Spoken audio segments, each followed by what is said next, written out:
RG car medical college में trainee doctor के साथ रेप और मर्डर की घटना पर पूरे देश में उबाल है। देश भर के डॉक्टर्स घटना के खिलाफ सड़कों पर उतरकर विरोध जता रहे हैं। देश भर के करीब 3 लाख रेजिडेंट डॉक्टर्स हड़ताल पर आज रहे। एम्स दिल्ली समेत देश भर के सभी सरकारी अस्पतालों में ओपीडी सेवाएं इस वजह से प्रभावित रहीं। डॉक्टरों की मांग है कि इस घटना की सीबीआई जांच होनी चाहिए। साथ ही डॉक्टर्स की सुरक्षा के लिए सेंट्रल प्रोटेक्शन एक्ट बनाने की मांग भी ये डॉक्टर्स कर रहे हैं।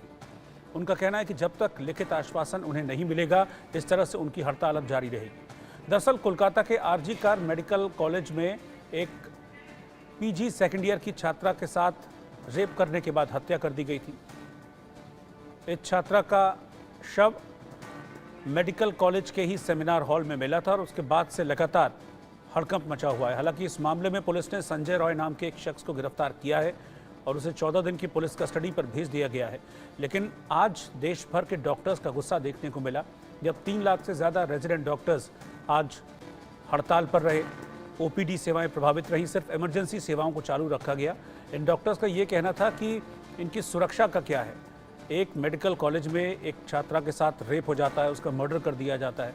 अब ऐसे में ये छात्र सेंट्रल प्रोटेक्शन एक्ट की मांग कर रहे हैं। साथ ही उनकी ये भी मांग है कि इस मामले में सीबीआई जांच होनी चाहिए। सीबीआई जांच से कम उन्हें कुछ भी मंजूर नहीं है। दरअसल कुछ लोग इस वारदात को लेकर सवाल भी खड़े कर रहे हैं, पुलिस के खुलासे को लेकर सवाल खड़े कर रहे हैं। लोगों का ये कहना है कि जिस तरीके से मेडिकल कॉलेज में घुसकर इतनी सिक्योरिटी के बीच एक सेमिनार हॉल में इस रेप की वारदात को अंजाम दिया गया, जितनी चोटें मृतक लड़की के शरीर पर पाई गई थी, उसके मुंह से खून बह रहा था, गर्दन की हड्डी टूटी हुई थी, कई जगह इंजरीज थी। ऐसे में क्या सिर्फ एक शख्स ये सब कुछ कर सकता है? इसको लेकर भी लगातार सवाल खड़े हो रहे हैं। उनका कहना है कि सिर्फ एक नहीं बल्कि कई और लोगों का इसमें इन्वॉल्वमेंट है, इसलिए इस मामले की सही जांच सीबीआई ही कर सकती है, इसलिए सीबीआई जांच की मांग की जा रही है।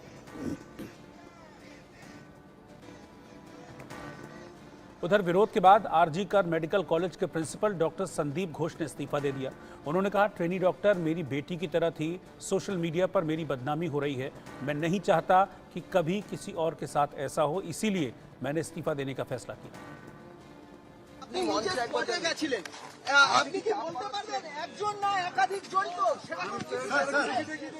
আমি এরকম কিছু বলিনি যে একজন একাধিকজন, পুলিশ তার দায়িত্ব আছে, পুলিশ করবে। इसका कारण है मेरा बदनामी हो रहा है, सोशल मीडिया में, मेरा मुख पे कुछ भी बोली जा रहा है। इसके कारण से, और एक ये जो लड़की का डेथ हुआ डॉक्टर, ये लड़की मेरा लड़की जैसा है। एक पेरेंट्स होने का नाते मैं रेजिग्नेशन देना सोचता हूँ, इसलिए मैं रेजिग्नेशन दे रहा हूँ। मेंटली मैं I don't like that this should happen to anyone in future. लेकिन मैंने उसको बचाने का कोशिश तो पूरी किया, लेकिन हमारा जो डिपार्टमेंट है, हमारा डिपार्टमेंट चेस्ट डिपार्टमेंट में उसका डेथ हो गया, तो it's really unavoidable. That's why I have resigned. Sandeep Ghosh, principal RG car.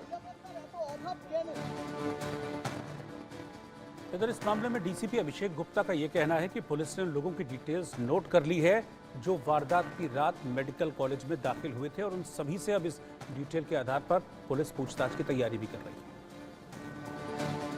तो इसको बड़ा बताया गया है कि आप रजिस्टर में नोट करिए कौन कौन भीतर में जा रहा है, कौन अंदर में जा रहा है। कोई अनवांटेड लोग अंदर में ना जाए, ज्यादा काज नहीं, जिसको लेके प्रॉब्लम कर सकता है। जो डॉक्टर्स का डिमांड भी है कि सिक्योरिटी इस जगह का बढ़ाना है हॉस्पिटल का, तो वही हम लोग इसमें इस चीज का एक स्टेप है, ये व्यवस्था हम लोगों ने किया है। इसमें आई कार्ड दिया है, सब लोग सिक्योरिटी जो है आई कार्ड लेके इसमें ड्यूटी कर रहा है। तो इस चीज को लेके सिक्योरिटी को बढ़ाने के लिए वन ऑफ द स्टेप्स है।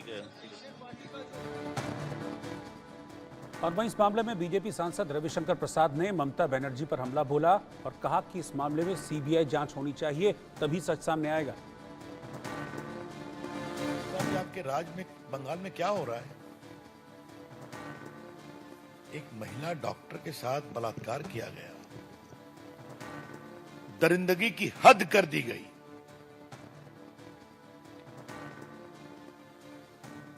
और वहां क्या फेयर इन्वेस्टिगेशन होगा क्या? और मेरे पास सब है कि जो कमेटी बने उसमें साइकियाट्रिस्ट भी हैं। वहां के डॉक्टर कह रहे हैं कि वो रात में आराम करने क्यों गई थी ऊपर में, तो 2 बजे अगर किसी का शिफ्ट खत्म होगा तो जाएंगे नहीं क्या? हमारा आरोप है कि कुछ टीएमसी के समर्थकों को भी डाल दिया गया है उस कमेटी में, और किसी को पकड़ करके खड़ा किया गया है, वो एनजीओ एक्टिविस्ट है। और एक खबर भी चलाई जा रही है, मैंने पढ़ा अखबार में कि उसने 4 शादियां की, 3 डाइवोर्स हो गया, एक। क्या मतलब है? इतने गंभीर, आज देश भर के डॉक्टर आज धरने पर हैं। वहां तो सारी महिला डॉक्टर, बाकी लोग सड़कों पर हैं। ममता जी, आपकी सरकार में तो विपक्ष को जो होता है हम जानते ही हैं, चुनाव में तो होता है जानते ही हैं। मैं कई बार आपसे बात कर चुका हूं। क्या अब वहां की डॉक्टर बेटियों के साथ बदसलूकी पर भी ये कहा जाएगा? हाँ? जो बंगाल में हो रहा है वो सरकारी आतंक का खौफनाक सच है। और इस वारदात पर केंद्रीय मंत्री धर्मेंद्र प्रधान ने कहा कि बंगाल में डॉक्टर्स की सुरक्षा सुनिश्चित की जानी चाहिए। बंगाल में law and order, specially students की सिक्योरिटी एक प्रश्न है। कुछ दिन पहले जादवपुर में भी ऐसे एक इंसिडेंट हुई थी। दोबारा इस प्रकार की इंसिडेंट एक सरकारी इंस्टीट्यूशन में जो घिनौना काम हुआ है, उसको कितना भी कठोर शब्द में निंदा किया जाए, भर्त्सना किया जाए, वो कम होगा। बंगाल सरकार को उसके बारे में गुनहगारों को कार्रवाई करना पड़ेगा उनके ऊपर, और बंगाल सरकार उसके लिए उत्तरदायी होना ही पड़ेगा। इस बीच तृणमूल सांसद शत्रुघ्न सिन्हा ने कहा है कि ये वारदात बेहद जघन्य है और दोषियों को सख्त से सख्त सजा तक ले जाएंगे। नहीं, ये घटना जो घटी है ये तो सही मायने में बहुत जघन्य है, बहुत ही दर्दनाक घटना है। ये तो जो दोषी हैं उनको, जैसे ममता जी ने कहा है, कि पकड़ के उनको सख्त से सख्त सज़ा तक, उस अंजाम तक ले जाना है। ये डिटेरेंट नहीं होना चाहिए, कभी नहीं होना चाहिए, किसी कीमत पर नहीं होनी चाहिए।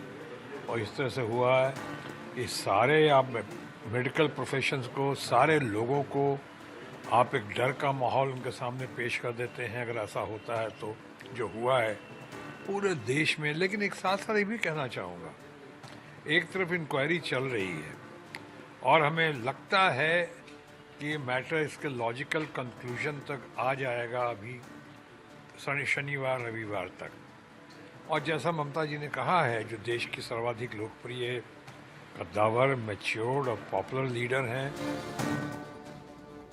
इधर नेशनल काउंसिल फॉर वुमेन की अध्यक्ष रेखा शर्मा ने मुख्यमंत्री ममता बनर्जी के सीबीआई जांच के दावे पर कहा कि उन्हें पहले ही सीबीआई जांच के आदेश दे देने चाहिए। में जो मैं कई सालों से कहती आ रही हूँ कि महिलाएं सुरक्षित नहीं है, एक और ऐसी दुखद घटना ये प्रूव करती है कि महिलाओं के लिए बहुत ही असुरक्षित है प्रदेश है ये, जिस प्रदेश की सीएम खुद महिला हो। राष्ट्रीय महिला आयोग, जिससे मैं अभी निकली, उन्होंने लिया है इस पे संज्ञान और एक टीम भी भेजी है।